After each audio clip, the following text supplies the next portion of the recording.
गंवार जिठानी modern देवरानी। अर्पिता की शादी राकेश से तय होती है, जो एक सरकारी नौकरी करता था। अरे चाची, अर्पिता इतनी सुंदर, पढ़ी लिखी और मॉडर्न लड़की है, फिर कहाँ आप इसकी शादी ऐसे घर में कर रही हैं? अरे लड़का सरकारी नौकरी करता है, इंजीनियर है, खूब कमाता है, खूब मेहनत की है लड़के ने इस नौकरी के लिए। अर्पिता भी राकेश को पसंद नहीं करती थी, लेकिन पिता ने हाँ कर दिया तो शादी के लिए मन मारकर तैयारी कर रही थी। हाँ माँ, चाची ठीक ही तो कह रही हैं। पता है मेरी सहेलियों के पति कितने मॉडर्न हैं। अरे देख बेटा, तू मॉडर्न है ना, वो पढ़ने लिखने वाला गांव का होनहार लड़का है, तू जैसा रखेगी रहेगा। अब तक कोई उसकी केयर करने वाला नहीं था, है तो सिर्फ एक भाई भाभी, और माँ पिता तो गांव में ही रहते हैं। अर्पिता का मुंह बन जाता है। वो पिता के फोन से राकेश का नंबर लेकर उसे मिलने के लिए बुलाती है। आज तो मैं उसे साफ साफ मना कर दूंगी, मुझे नहीं करनी शादी। शक्ल देखी है ना, कपड़े पहनने का तरीका है ना बोलने का।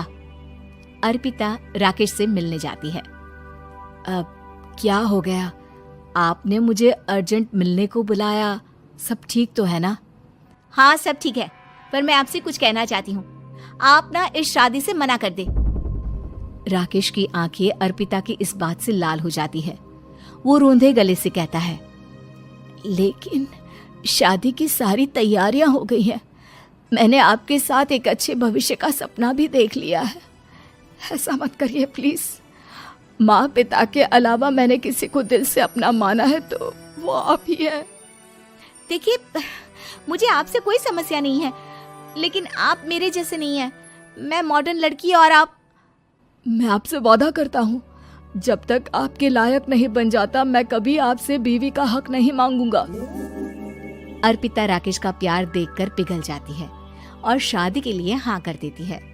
दोनों की शादी हो जाती है, लेकिन शादी के बाद राकेश की भाभी, जो कि पूरी देहाती थी। ए राकेश, उठ, जब पानी भर कर ला और तेरी बीवी को बोल के चूल्हा लगा दिया है, रोटी बना ले। क्या है ये सब? और तुम्हारी भाभी इस तरह चिल्ला क्यों रही है? क्या करूं, भाभी ही खाना बनाती है और मुझे पढ़ने के लिए इस घर में रखा, तो मैं घर का सारा काम कर देता हूँ। अब तुम आ गई हो, अपने तरीके से देख लो। ये मकान तो तुम्हारे पापा ने बनवाया था ना शहर में, ताकि बेटा पढ़ाई कर सके। हाँ, पर भाभी ही पूरे घर में रहती है। ठीक है, देखो अब। अर्पिता बाहर जाती है। सूट पहनी अर्पिता को देखकर जेठानी का पारा हाई हो जाता है। ए शहर की हीरोइन, यहाँ ना चलेगा ये सब, समझी? साड़ी पहनो, साड़ी। वो नारंगी वाली निकाले हैं तुम्हारे लिए, जिसमें हरे रंग का फूल बना है, और सीधे पहुंचो रसोई में। मेरे आगे नहीं चलेगा ये सूट बूट का नाटक, समझी? देखिए भाभी, आप बड़ी हैं, आपने राकेश की पढ़ाई में मदद की, लेकिन ये मकान इनके पिताजी का है, तो मैं अपना पोर्शन अलग कर रही हूँ। मैं आज से आपके साथ नहीं रहूंगी। जेठानी का तो मानो पारा ही हाई हो जाता है। और ऐसा कैसे नहीं रहेगी? हाँ, और कौन बोला कि राकेश अलग हो जाएगा? वो अपने भाई के बिना नहीं रहता। आज देखिए तो, देखिए कल के आई छोरी क्या बोल रही है। राकेश के साथ बात हो गई है, मैंने ऊपर का हिस्सा राकेश को दे दिया है। उसकी अपनी जिंदगी शुरू हो रही है, तो अच्छा है ना कि अब रसोई भी अलग हो जाए। अर्पिता राकेश की ओर फक्र से देखती है कि उसने अर्पिता के लिए स्टैंड लिया। अर्पिता बाजार में जाकर सारा रसोई का सामान ले आती है।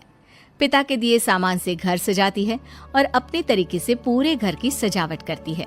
शाम को राकेश ऑफिस से आता है। कुर्ता पैजामे में राकेश को देखकर, अरे ये क्या पहना है? भाभी सिलती है ना कुर्ता, मैं सारी कमाई भाभी को ही दे देता हूँ। लेकिन अब ना बीवी को देना होगा, क्योंकि भैया भी अच्छी नौकरी करते हैं। भाभी अपने पति का पैसा संभालें और मैं अपने पति का पैसा संभालूंगी। तभी भाभी आ जाती है। अरे देखो, बहुत हो गया। हाँ, अलग रहने तक तो ठीक था, लेकिन पैसा हम एक फूटी कौड़ी नहीं देंगे। बचपन से तुम्हारे पति को हमने पाला है, उसका हिसाब दो। अच्छा, हिसाब चाहिए? कितना पढ़ी है आप जो आपको हिसाब चाहिए? बड़े भाई हैं उनकी, जिन्होंने उन्हें पढ़ाया लिखाया, वो हिसाब मांगेंगे तो जरूर दे दूंगी भाभी। अरे देख, हाँ, अगर तूने पढ़ाई की है तो मैं भी अंगूठा छापना हूँ। अरे 5 की क्लास तक पूरी पढ़ाई की है, समझे? वैसे भी कल इन लोगों के माँ बाबूजी आ रहे हैं गांव से, वही लोग ठिकाने लगाएंगे तुझे। अगले दिन सास ससुर आते हैं, दोनों बहुत ही सीधे लोग। अच्छा किया जो ऊपर के हिस्से में राकेश की गृहस्थी लगा दी। अब दोनों बेटे अपना अपना देख ले। छोटी बहू कहाँ है? अरे बहुत ही चालाक है माँ जी, ऐसी जबान चलाती है जैसे दर्जी कैंची चलाता है। वैसे बहू तुम भी कम नहीं थी। और सुनाओ। तभी छोटी बहू सास ससुर के पैर छूकर उन लोगों को चाय और नाश्ता देती है। माँ जी, आप थक गई होंगी, मैं खाना लगा देती हूँ, ऊपर आ जाइए चाय पीकर। अरे बस बस, यही रहेंगे वो, क्योंकि बड़ी बहू मैं हूँ। हम एहसास है इनके माँ बाबूजी मेरे पास ही आए हैं। चलिए माँ जी, आप ना किचन में खाना बनाइए, मैं जरा बाजार होकर आती हूँ और फिर साथ में खाना खाते हैं। जेठानी बाजार निकल जाती है और सास ससुर बेचारे घर पर अकेले। फिर दोपहर को, माँ जी, मैंने आप सभी के लिए खाना बनाया है। माना मैं छोटी हूँ, लेकिन अच्छा लगेगा अगर आप लोग मेरे साथ रहें। वैसे भी यहाँ है कौन बेटा, चलो ऊपर राकेश के पास ही चलते हैं। सास ससुर दोपहर का खाना खाकर वहीं आराम करने लगते हैं कि जेठानी आ जाती है। अरे वाह, ये तो वही बात हुई ना, कल की आई को पूरा परिवार और हम अकेले के अकेले। भाभी देखिए, परिवार में प्यार से रहा जाता है, ना कि चालाकी से। अम्मा खाना कैसे बनाती, पहले ही गांव से थक कर आई हैं। हाय रे दया, तो मैं का बाजार से ऐस करके आ रही हूँ। अरे भूख के मारे मेरा सर दर्द हो रहा है और यहाँ मेरी फिक्र कौन करेगा। अरे तो किचन में खाना है, लगा देती हूँ मैं भाभी। बड़ी बैठकर खाना खाती है और शाम को जब राकेश घर आता है। अरे राकेश, तू तो पूरा हीरो लग रहा है इन कपड़ों में। ऐसे कपड़े पहले क्यों नहीं पहनता था? राकेश बीवी की तरफ देखता है और फिर कहता है, माँ पहले पहनाने वाली नहीं थी ना। हाँ हाँ, और हम जो हाथ से सिल सिल कर कुर्ता पहनाते थे उसका का? अरे तुम्हारे भैया तो आज भी पहन रहे हैं। तभी अर्पिता सास के लिए कपड़े और ससुर के लिए शर्ट पैंट ला कर देती है। उन लोगों को फ्रिज से ठंडा पानी और टीवी में फिल्म दिखाती है। अरे कब से इनको बोल रहे हैं कि फ्रिज वाले आओ, लेकिन ये है कि मानत ही ना है।